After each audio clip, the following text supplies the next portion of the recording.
नमस्कार दोस्तों, आज हम हिंदी व्याकरण के बारे में देखेंगे जिसमें पढ़ेंगे संधि और संधि के प्रकार। संधि एक ऐसा महत्वपूर्ण व्याकरण प्रकार है जो 9वीं 10वीं के छात्रों को ही नहीं बल्कि स्पर्धा परीक्षाओं के लिए भी उपयुक्त है।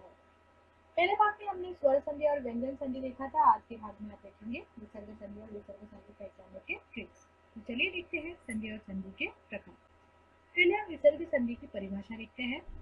विसर्ग, यहाँ पर साइन दिया हुआ है विसर्ग का, के बाद स्वर या व्यंजन आने पर जो परिवर्तन होता है उसे विसर्ग संधि कहते हैं। तो विसर्ग के बाद स्वर भी आ सकता है या विसर्ग के बाद व्यंजन भी आ सकता है। तो यह आने पर जो परिवर्तन होता है उसे क्या कहते हैं? विसर्ग कहते हैं, मतलब विसर्ग संधि कहते हैं। उदाहरण देखते हैं। तपह प्लस बल।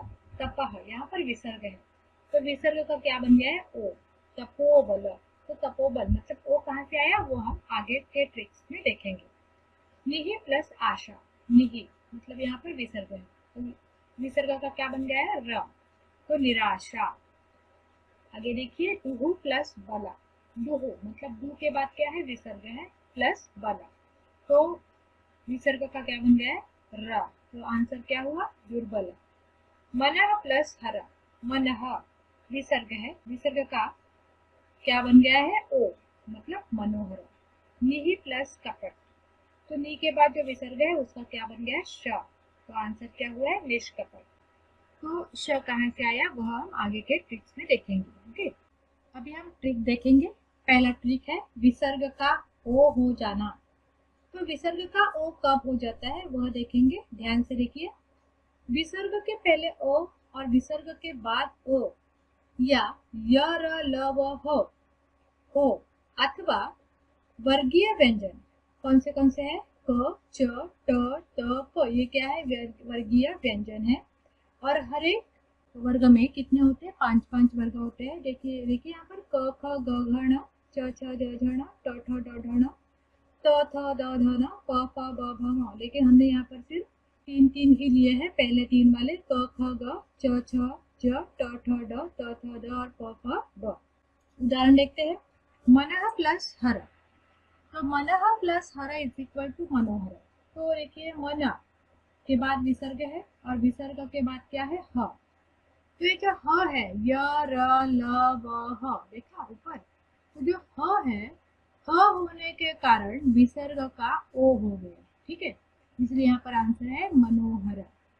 आगे देखिए, यशः प्लस दा इज इक्वल टू यशोदा। यशः श के बाद क्या है? विसर्ग है और उसके बाद विसर्ग के बाद क्या है? द है। तो द कहाँ से आया? देखिए त थ द, मतलब त वर्ग का तीसरा वर्ण द है, तो द होने के कारण यहाँ पर क्या हो गया है? ओ हो गया, इसलिए आंसर है यशोदा। ठीक है, आगे देखिए, विसर्ग का र हो जाना, मतलब यहाँ पर अ आ छोड़कर दूसरा स्वर, मतलब यहाँ पर अ और आ नहीं बल्कि उसके बदले कोई भी स्वर के बाद विसर्ग आ जाता है और विसर्ग के बाद आ या य र ल व ह या वर्गीय व्यंजन जैसे कि हम देखा क ख क च ट त और प क्या है? वर्गीय व्यंजन है। इसके ये तीसरे चौथे और पांचवा वर्ण है, मतलब यहाँ पर जो तीसरा चौथा पांचवा वर्ण मैंने यहाँ पर लिया है ग घ ण ज झ ण ड ढ ण द ध न और ब भ म। तो अगर वो यहाँ पर हो तो क्या हो जाता है? विसर्ग का र हो जाता है। जैसे कि देखिए निहि प्लस बला। निहि मतलब नी के बाद विसर्ग है प्लस बल, तो ब है, ब कहाँ पर है? प फ ब भ म, मतलब लास्ट में जो ब है तीसरा वर्ण कौन सा है? ब। तो ब यहाँ पर होने के कारण क्या हो गया है? विसर्ग का र हो गया है, तो आंसर हो गया निर्बल, मतलब र जो है रकार पर आ गया। आगे देखते हैं दुष प्लस जन। दुह प्लस जन, तो दुह प्लस जन में दू के बाद विसर्ग है प्लस बाद में क्या है? जन है। तो ज कहाँ पे देखिए च छ ज झ ण, मतलब सेकंड में देखिए ज, तीसरा वर्ण क्या है? जो है। ठीक है, तो च का तीसरा, च वर्ग का तीसरा वर्ण क्या है? जो है। हमने यहाँ पर सिर्फ लास्ट के तीन ही वर्ण लिए हैं, तो ज होने के कारण विसर्ग का क्या हो गया है, विसर्ग का र हो गया है, इसलिए आंसर आ गया है दुर्जन। आगे देखिए निहि प्लस धन, निहि प्लस धन मतलब नी के बाद क्या है, विसर्ग है, और विसर्ग के बाद क्या है, धन है, मतलब ध है।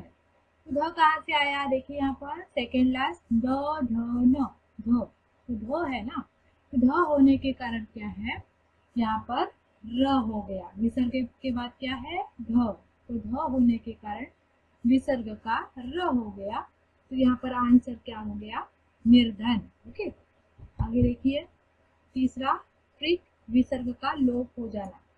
देखिए अ विसर्ग असमान स्वर, तो अ मतलब विसर्ग के पहले अ और विसर्ग के बाद असमान स्वर, मतलब अ के बदले कोई भी ए हो, ई हो, कोई भी स्वर हो, तो विसर्ग का लोप हो जाता है। जैसे कि देखिए यहाँ पर अतः प्लस एव, अतः प्लस एव मतलब अत, तो मतलब एंडिंग इन अ, तो अ के बाद क्या है, विसर्ग है, और विसर्ग के बाद क्या है, असमान स्वर, मतलब अ नहीं है, आ नहीं है, यहाँ पर क्या है, ए है, तो ए होने के कारण यहाँ पर आंसर क्या हुआ, अतएव, मतलब यहाँ पर सिर्फ विसर्ग गया है, मतलब विसर्ग का लोप हो गया है।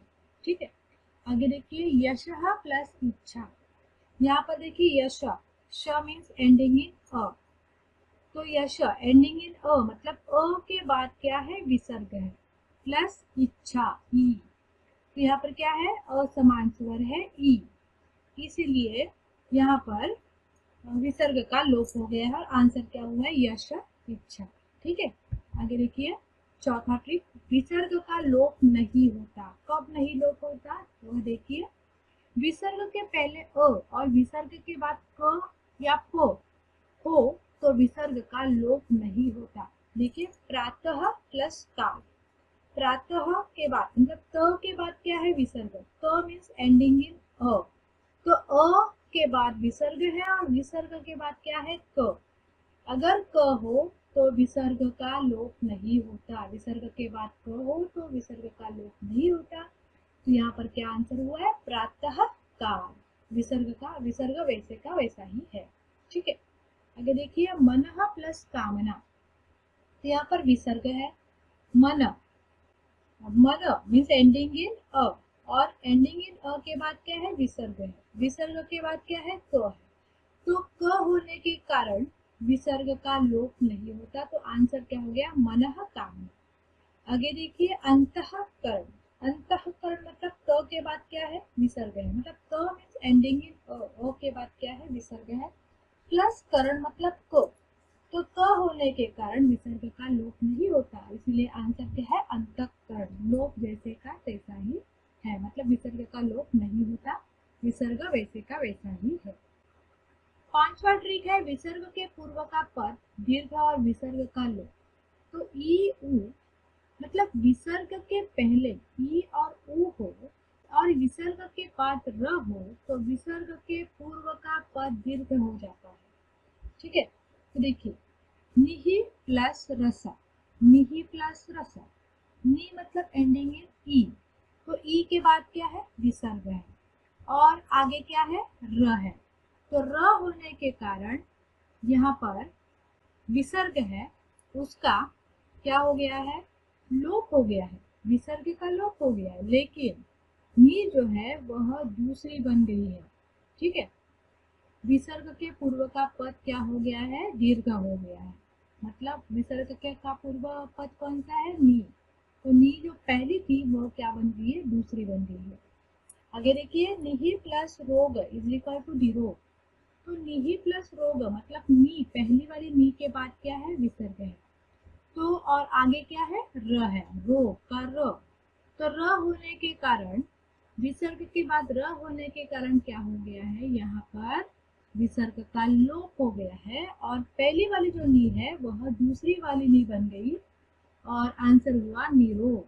तीसरा देखिए निहि प्लस रवा, तो यहाँ पर भी देखिए नी के बाद मतलब एंडिंग इन ई, तो नी के बाद क्या है, ई के बाद क्या है, विसर्ग है, तो यहाँ पर मतलब छोटी वाली ई है, तो प्लस रव, तो र होने के कारण विसर्ग का लोप हो गया है, मतलब यहाँ पर देखिए पहली वाली नी का क्या हो गया, दूसरा नी हो गया और विसर्ग का लोप हो गया, तो आंसर हो गया नीरव। ठीक है। छठा ट्रिक देखते हैं, विसर्ग का श स श में परिवर्तन। देखिए यहाँ पर विसर्ग के पहले कोई भी स्वर हो और विसर्ग के बाद अगर च छ श हो तो उसका श में परिवर्तन होता है। आगे देखिए, विसर्ग के बाद क ख ट ठ या प प हो तो उसका क्या हो जाता है, श हो जाता है। और तीसरा है, विसर्ग के बाद त थ स हो तो उसका स में परिवर्तन होता है।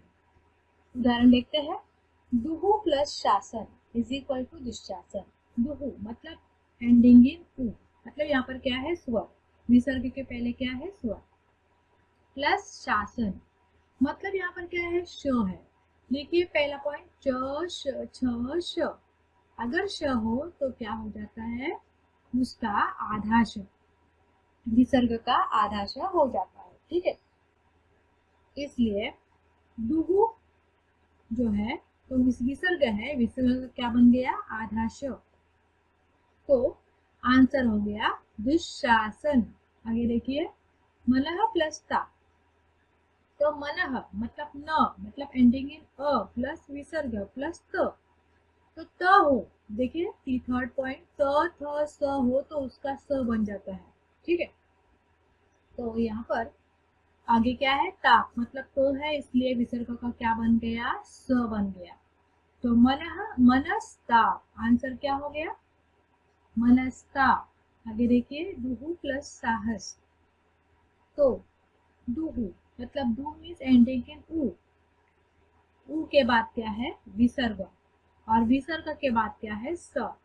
तो तीसरा पॉइंट देखिए, त थ स हो तो स का क्या बन जाता है, आधा स, इसलिए यहाँ पर विसर्ग का क्या बन जाता है, आधा स। तो यहाँ पर क्या हुआ, दुस्साहस, विसर्ग का क्या बन गया है, आधा स, दुस्साहस। आगे देखिए, निहि प्लस ठुरा, निहि प्लस ठुरा मतलब यहाँ पर देखिए नी मतलब ending in E, ending in ई के बाद विसर्ग है और आगे क्या है, ठ। तो सेकंड पॉइंट देखिए, क ख ट ठ प प हो तो विसर्ग का श षटकोण का बन जाता है। तो यहाँ पर देखिए वो भी आधा, तो यहाँ पर ठ होने के कारण विसर्ग का क्या बन गया है, श, तो आंसर क्या हुआ, निष्ठुर। ठीक है, तो दोस्तों आज हमने संधि में विसर्ग संधि के बारे में पढ़ा। आशा है आपको समझ में आया ही होगा। अगर आपको डाउट है तो आप कमेंट डालकर पूछ सकते हैं, और अगर आपको व्यंजन संधि और स्वर संधि पढ़ना है तो आप पहले के 2 वीडियो जरूर देख सकते हैं। Student, all for this part. Thank you for watching this video. If you like the video, please hit the like button, do share the video so that others can learn, and also subscribe my channel to regular update about the course. धन्यवाद।